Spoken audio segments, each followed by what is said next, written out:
జ్యోతిషాస్త్రరీత్యా ద్వాదశ రాశుల్లో 12వ రాశి ఆఖరి రాశి అయినటువంటి మీనరాశి మిత్రులారా, మీరు పూర్వాభాద్ర 4వ పాదం, ఉత్తరాభాద్ర 1, 2, 3, 4 పాదములు, రేవతి నక్షత్రం యొక్క 1, 2, 3, 4 పాదాలకు జన్మించిన మీరు మీనరాశి వారిగా పరిగణించబడుతున్నారు. ఈ నెల మీకు శుభాశుభ ఫలితాలు ఎలా ఉన్నాయంటే, ముందుగా ఫస్ట్ మీకు దసరా శుభాకాంక్షలు, దీపావళి శుభాకాంక్షలు.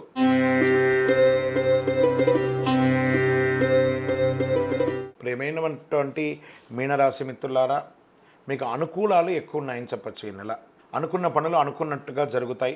ప్రభుత్వ వ్యవహారాలు శుభప్రదంగా ఉంటుంది. మీరు కోల్పోయినటువంటి ఏవేవైతే కోల్పోయినారో, ఎలాగో 7.5 శని మీకు నడుస్తుంది. కొన్ని కోల్పోయినట్టు ఉంటారు కదా, వాటన్నిటికీ ఉపశమనం అని చెప్పచ్చు. మళ్ళీ మీరు పొందే అవకాశాలు ఉన్నాయి. గౌరవ మర్యాదలు కూడా పొందుతారు. కుటుంబం సంతోషకరమైనటువంటి ఆహ్లాదకరమైనటువంటి వాతావరణంలో ఉంటుంది. ధన ప్రవాహం పెరుగుతుంది. వ్యాపారం చేస్తున్నటువంటి వారికి మీ డెట్స్ అంతా క్లియర్ అయ్యే అవకాశాలు బాగా కనబడుతున్నాయి. చిన్న చిన్న అభిప్రాయ భేదాలు ఉంటాయి చూసారా, మీ యొక్క వ్యాపారంలో కానీ, ఉద్యోగంలో స్థలంలో కానీ, భార్యాభర్తల మధ్య కానీ, అన్నదమ్ముల మధ్య కానీ, అవన్నీ కూడా పరిష్కారానికి వచ్చే అవకాశాలు గట్టిగా కనబడుతున్నాయి. మీ యొక్క సంతానం విషయంలో మంచి శుభవార్త వినే అవకాశాలు కనబడుతున్నాయి. పాత రుణాలు ఏమైనా, ఓల్డ్ డెట్స్ ఏమైనా ఉంటాయి చూసారా, అవన్నీ కూడా క్లియర్ చేసుకునే అవకాశాలు ఎక్కువ కనబడుతున్నాయి.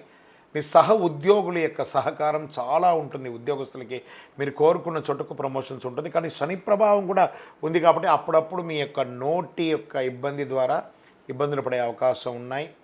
ప్రభుత్వం నుంచి రుణం తీసుకోవాలి, బ్యాంక్, చిట్ ఫండ్స్, ఇవన్నీ కూడా కాస్త దస్తావేజుల మీద సంతకం పెట్టేటప్పుడు జాగ్రత్తగా తీసుకొని, మీకు అవన్నీ రాబోతున్నాయి. కానీ దస్తావేజులు సంతకం పెట్టేటప్పుడు జాగ్రత్తగా ఉండండి. మీ ప్రయత్నాలు మీరు ప్రయత్నం చేయండి, భగవంతుడు మీకు అనుగ్రహం ఇస్తాడు. మీ తోటి వ్యాపారం నుండి పోటీని మాత్రం పొందక తప్పదు ఉంటుంది.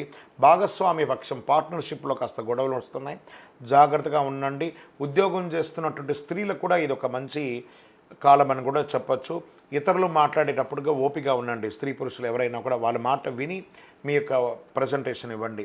మీరు ఒక స్పాన్సర్గా ఉండాలి కానీ మీరు బెగ్గర్గా ఉండకూడదు. కాబట్టి ఆ రకంగా 10 మందికి సహాయం చేసే స్థితిలో భగవంతుడు మీకు ఉంచాలని మనస్ఫూర్తిగా ప్రార్థన చేసుకోండి. ఇతరుల కోరికలు తీర్చడానికి కోసమే ఉన్న మీనరాశి మిత్రులారా, కాస్త మీరు అలంకార ప్రియులు కాబట్టి ఆహ్లాదకరమైనటువంటి వాతావరణం ఎప్పుడు కోరుకుంటూ ఉంటారు.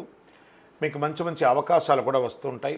గృహోపీకరణ వస్తువులు కూడా కొనే అవకాశాలు ఉన్నాయి. విద్యార్థులకి ఇది ఒక మంచి సమయం అని కూడా చెప్పవచ్చు. అదృష్ట రోజులు ఈ అక్టోబర్ నెలలో 1, 8, 11, 14, 17 చంద్రాష్టమం. ఈ యొక్క అక్టోబర్ ఉదయం 4 గంటల నుంచి ఎలా ఉంటుంది అని అంటే 4వ తారీఖున నుండి 5, 6 వరకు ఉంటుంది చంద్రాష్టమి. 2.5 రోజులు చాలా జాగ్రత్తగా ఉండవలసినటువంటి సమయం. రాజకీయ నాయకులకి ఇది కాస్త 60 and 40గా కనబడుతుంది.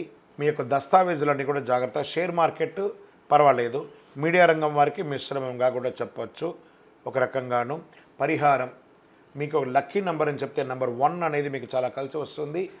రెడ్ ఆర్ పింక్ కలర్ మీకు చాలా కలిసి వస్తుంది.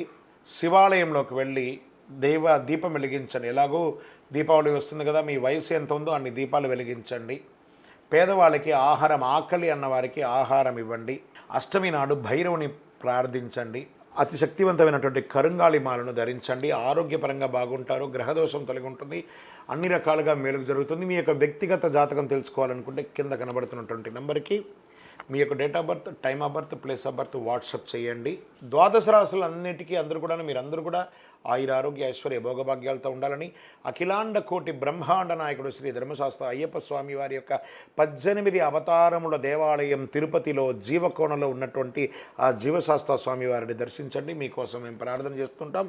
తిరుపతికి వచ్చినప్పుడు మన దేవాలయాన్ని దర్శనం చేసుకోండి. రైల్వే స్టేషన్ నుండి తిరుపతి బస్టాండ్ నుండి 3 కిలోమీటర్ల దూరంలో ఉంటుంది. విజయోస్తు. వందే మాతరం, వందే మాతరం, వందే మాతరం. శరణమయ్యప్ప.